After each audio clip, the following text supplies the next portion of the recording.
Hello everyone, this is Mansi from evidyati.in. Coming to question number 3, exercise 13.3.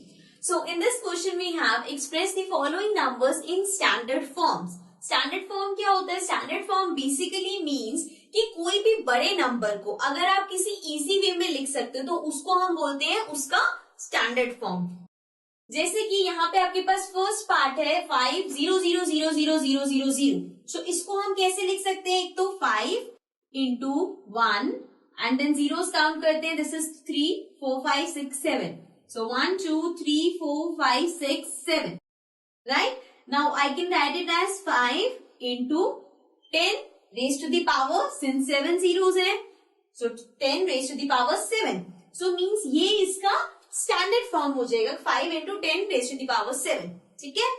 Moving to the second part. Second part में हमारे पास है 7 and then we have 3, 4, 5, 6 zeros. So we can write it as 7 into 1. Then 1, 2, 3, 4, 5, 6 zeros.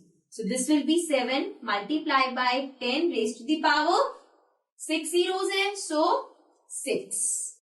ठीक है? So इसका standard form हो गया 7 into 10 raised to the power 6. This was part number 1 and 2. Now let's come to the rest of the parts.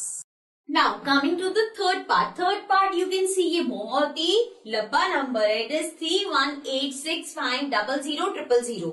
So now इसको पहले तो अगर हमें मल्टीप्लीकेशन में लिखना है जैसे हमने पहले लिखा था. So it will be 31865 into 1. 1, 2, 3, 4, 5 0. So 1, 2, 3, 4, 5 zeros लगा दी. Now see इतना बड़ा नंबर मल्टीप्लाई बाय दिस. अभी मैंने क्या बोला? स्टैंडर्ड फॉर्म मतलब कि उसे एकदम इजीली वे में लिखना. यहाँ तो इतना बड़ा नंबर है, so this can not be the standard form.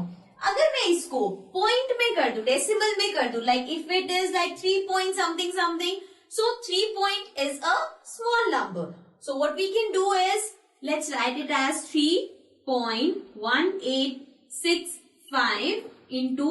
अब अगर मैं यहाँ पे पॉइंट लगा रही हूँ, सो अब ऐसा तो है नहीं कि कोई भी नंबर उठाए और पॉइंट लगा दोगे. जैसे कि अगर नंबर है 86, ठीक है, 86 को अगर मैं 8.6 लिख रही हूँ तो ये तो इक्वल नहीं है. लेकिन अगर मैं साथ में 10 मल्टीप्लाई कर दूं, so this means 8.6 into 10 is 86. तब हम बोल सकते हैं ये दोनों इक्वल है. यही सेम फंडा हमें यहाँ पे अप्लाई करना है. अब यहाँ पे पॉइंट के बाद 1, 2, 3, 4 डिजिट है. So if I multiply it by 1 and then 1, 2, 3, 4. So this whole यहां से लेके यहां तक इसको मल्टीप्लाई करेंगे तो ये आएगा. ठीक है? मतलब इस नंबर को मैं इस तरह लिख सकती हूं. अब इसके आगे क्या है? Multiply by 1 and then 1, 2, 3, 4, 5 zeros. So 1, 2, 3, 4, 5 zeros. ठीक है? अब देखो this will be the same 3.1865 multiply by, अब जीरोस देखना जरा कितनी हो गई, 1, 2, 3, 4, 5, 6, 7, 8, 9. अब इसको तो छोटा कर सकते हैं. सो 10 और अगर इसकी पावर में 9 लिख दूं सो ये इसके इक्वल हो जाएगा. So now this can be the standard form 3.1865 into 10 raised to the power 9. This was part number 3. Now let's come to the next part. Now coming to the fourth part. Fourth part में है 390878. Now you can see अभी तक जो numbers कर रहे थे उसमें पीछे जीरो था और वही लेके हम मल्टीप्लाई कर रहे थे. लेकिन यहाँ पे ऐसा नहीं है. सो जैसे लास्ट क्वेश्चन में डेसिमल किया था वो हम यहाँ भी कर सकते हैं. So I can write this number as 3.90878. अब पॉइंट लगाया है तो पॉइंट के बाद कितने नंबर्स है? 1, 2, 3, 4, 5. सो मुझे मल्टीप्लाई करना पड़ेगा 1, 2, 3, 4, 5. ठीक है ना? तब तो मैं इसे ऐसे लिख सकती हूँ. So this will be 3.90878 into 10 raised to the power 5 because 5 zeros हैं. So the answer is 3.90878 into 10 raised to the power 5. Now moving to the fifth part. Fifth part में you can see the number is same, लेकिन यहाँ पे decimal है. अब इसको standard form में करना है तो डेसिमल को 3 के बाद ले आओ. सो ये डेसिमल को मैं यहां से यहां मूव कर रही हूं. So if I write it as 3.90878. अब देखो मल्टीप्लाई करना है, 1 के आगे जीरोस लगानी है, लेकिन मल्टीप्लाई इसमें ये नहीं करना 1 2 3 4 5, 5 बार जीरो नहीं आएगा। क्यों?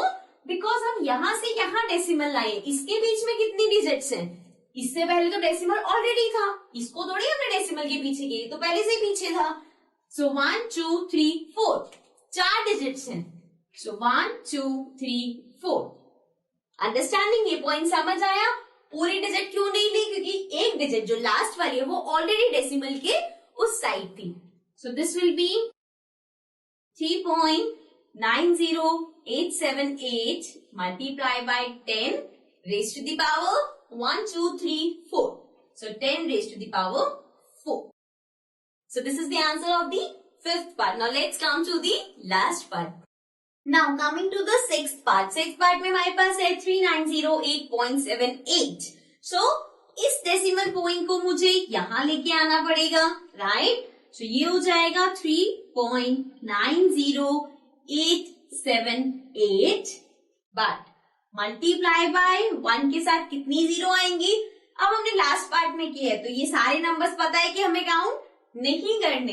ये जो डेसिमल था ओरिजिनल प्लेस पे और जहां हम लाए हैं उसके बीच में 3 डिजिट्स हैं, सो 3 जीरो लगा देंगे, ठीक है ना? सो ये हो जाएगा 3.90878 multiply by 10 raise to the power 1 2 3. So 10 raised to the power 3. So this is 3.90878 into 10 raised to the power 3. So this was part number 6. This was the last part of this question. Now let's come to the next question.